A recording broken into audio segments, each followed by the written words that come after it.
Welcome to our latest tutorial on how to disable show name on Messenger notifications.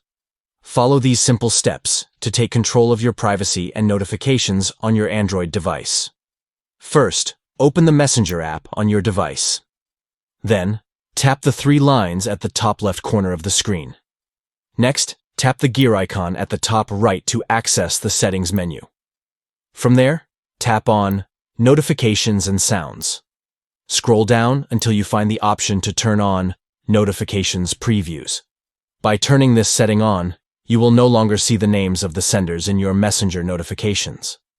This can be helpful if you value your privacy or simply want to keep your notifications more discreet. That's it. You've successfully disabled show name on Messenger notifications. Now you can enjoy a more streamlined and private messaging experience on your Android device. Thanks for watching and stay tuned for more helpful tips and tricks.